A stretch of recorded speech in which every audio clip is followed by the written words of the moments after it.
Anak saya terdiagnosa autis. Itu sebetulnya bukan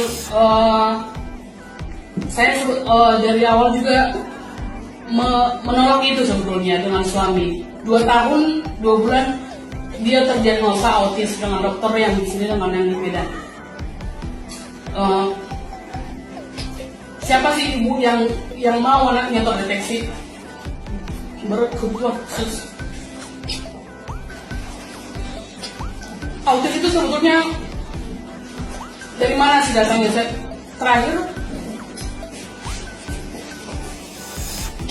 Saya dan suami bersepakat kalau ini adalah karunia kita, bukan berarti harus menjadi hal yang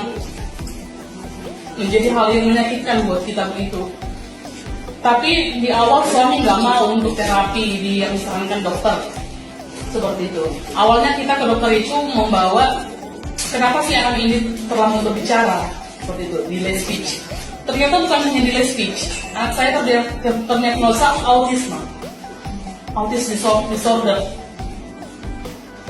Makasih. Dan suami saat itu menolak anaknya terdiagnosa autis. Usia 2 tahun, hampir 3 tahun rasa ada, cuman kan tumbuh kembang anak itu nggak spesifik di sini. Kami kontrol selalu ke Medan, ke Stella Maris, dan dokter selalu menyarankan memang itu harus terapi bicara dan okupasi namanya. Sementara di Shantar masih fasilitas terapi pun masih terbatas. Ada 2 pilihan untuk terapi dan sekolahkan segera kata dokternya. Kami pun menyekolahkan bulan Juli kemarin untuk kelas nursery, belum TK ya, kayak semacam TK. Dan hampir 2 bulan anak saya sekolah, memang kelihatan sekali perbedaan anak saya dengan anak-anak yang lain seperti itu.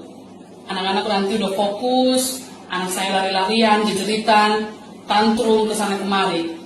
Setelah itu, saya kan awalnya nggak tahu kalau ini bisa untuk autisme. Saya baca-baca lagi, lihat-lihat di YouTube, ada autisme tapi bukan untuk menyembuhkan ya Ci. Karena kan ini ada untuk regenerasi sel.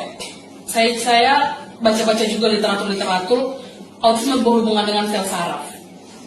Ya Tuhan, kalau memang ini jalannya, sel saraf anak saya ini bisa di minimal untuk membantu menenangkannya yang tantrum, yang membantu dia untuk bisa mengungkapkan apa yang mau dia omongkan seperti itu. Saya mau pakai ini gitu. Setelah sebulan penuh, saya kasih anak saya pagi setengah, malam setengah, kadang pun malam aja gitu. Puji Tuhan, missnya pun di sekolah bilang, Bu, Mam, anak ibu luar biasa perkembangannya.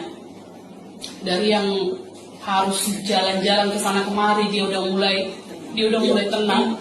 Dan dia udah mulai ngomong, Miss, mana worksheet saya, mana worksheet abang? Miss, abang mau pipis. Miss, sebelumnya masih harus pipis di celana. Dan bahkan dulu kami pernah pergi, belum bisa makan nasi keras. Harus yang di blender, harus yang di ini semua segala macam. Gak bisa makan berbagai jenis makanan seperti itu. Dan itu tidak ada kami sharing ke siapa-siapa karena satu, mungkin suami juga gak terima kalau anaknya menderita apa seperti itu. Dan puji Tuhan sekarang dia sudah lebih mandiri, sudah bisa ganti buka celana sendiri, pakai sepatu sendiri. Mungkin bagi sebagian ibu yang lain hal itu hal biasa, tapi saya itu merasa itu anak saya luar biasa. Dan misalnya di sekolah juga bilang gini, banyak kok anak-anak yang seperti itu. Anak ibu ini anugerah buat ibu katanya, seperti kata apa tadi, anugerah buat ibu. Tapi memang harus dilanjutkan terapinya. Dan puji Tuhan sekali, begitu banyak perkembangan anak saya sebulan penuh dikonsumsi. Esok habis plus, dia udah mulai ngomong, udah mulai bernyanyi. Wow.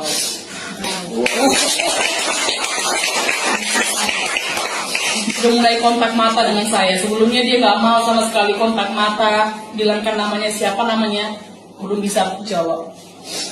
Ini puji Tuhan sekali. Itu untuk anak saya. Kebetulan juga anak saya dijaga suami, nggak ada yang jaga anak. Suami juga saraf kejepitnya puji Tuhan sudah sembuh. Itu aja Ci. Terima kasih.